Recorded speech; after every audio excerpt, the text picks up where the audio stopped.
అందరికీ నమస్కారం అండి. ఈరోజు ఈ వీడియోలో మనం బెల్లంతో మైసూర్ పాకు ఏ విధంగా చేసుకోవాలో చూద్దామండి. నేను 1 కప్పు శనగపిండికి 2 కప్పుల బెల్లం పొడిని తీసుకున్నానండి. మీ దగ్గర ఏ బెల్లం ఉన్నా తీసుకోవచ్చు. అలాగే అరకప్పు వాటర్ పోసుకొని పక్కన పెట్టుకోవాలి.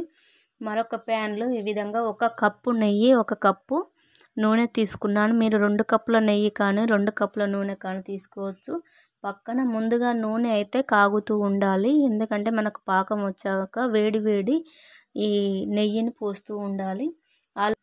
ఏదైనా లోతుగా ఉన్న గిన్నెని తీసుకోవాలి. అదేవిధంగా నూనె కానీ నెయ్యి కానీ రాసి పెట్టుకొని ఈ విధంగా పాకాన్ని మనం ఈ విధంగా చెక్ చేసుకోవాలి. 2 వేళ్ళ మధ్యలో మనకు ఈ విధంగా తీగ పాకం అనేది రావాలి అండి.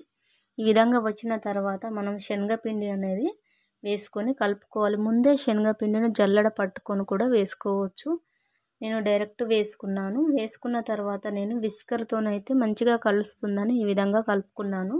ఏంటంటే మనం పాకంలో శనగపిండి వేయగానే ఆ వేడి నూనె అనేది పోయకూడదు. కొద్దిసేపు బాగా కలిపిన తర్వాత అది కొంచెం గట్టిగా అయిన తర్వాత ఒక్కొక్క గరిటెడు నెయ్యి అనేది వేస్తూ ఉండాలి. నేను ఈ విధంగా వేసుకుని మధ్యలో ఒక గిన్నె పెట్టుకొని దానిపై గరిటె పెట్టుకున్నానండి. స్టవ్ మీద పడకుండా ఈ విధంగా మీరు కూడా టిప్ ఫాలో అవ్వండి.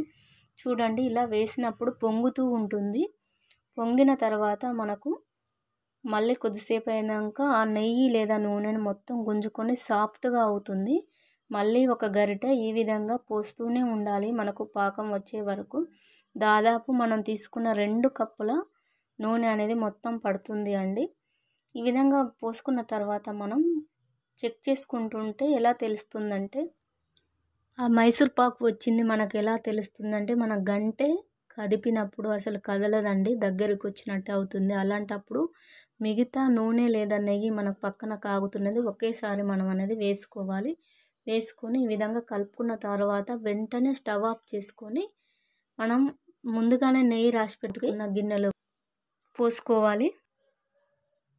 ఈ విధంగా మనం నెయ్యి రాసి పెట్టుకున్న గిన్నెలోకి పోసుకోవాలండి. అంతా వేసుకున్న తర్వాత దీన్ని బాగా గట్టిగా గంటెతో కానీ అనకూడదు. నేను ఈ గిన్నెలో సగం వరకే అయింది. మళ్ళీ మనం దాన్ని కదిపినట్లయితే దానిలో ఉన్న పొరలు అనేటివి పోతాయి. కాబట్టి పైన ఈ విధంగా కలుపుకొని కొద్దిసేపు దీన్ని పక్కకు వదిలేయాలి. అయితే ముందుగా గోరువెచ్చగా ఉన్నప్పుడే వీటికి మనం ఏ షేప్లో కావాలంటే ఆ షేప్లో ఘాట్స్ అనేవి పెట్టుకోవాలి. కానీ నేను మర్చిపోయాను, మీరు ముందే పెట్టుకోండి. విధంగా పెట్టుకున్న తర్వాత నేను తర్వాత కట్ చేసుకున్నాను. చూడండి ఏ విధంగా వచ్చిందనేది చూపిస్తాను. బెల్లంతోని మనకు అదే శనగపిండి, నెయ్యి, చక్కెరతో వచ్చిన టేస్ట్ కంటే కూడా చాలా బాగుంది అండి. ఈ విధంగా చేసుకోండి. చూడండి ఎలా గుల్లగా వచ్చిందో మైసూర్ పాక్. మనం చాలా ఈజీగా బెల్లంతో మైసూర్ పాక్ అనేది ఇంట్లో ఈజీగా చేసుకోవచ్చు.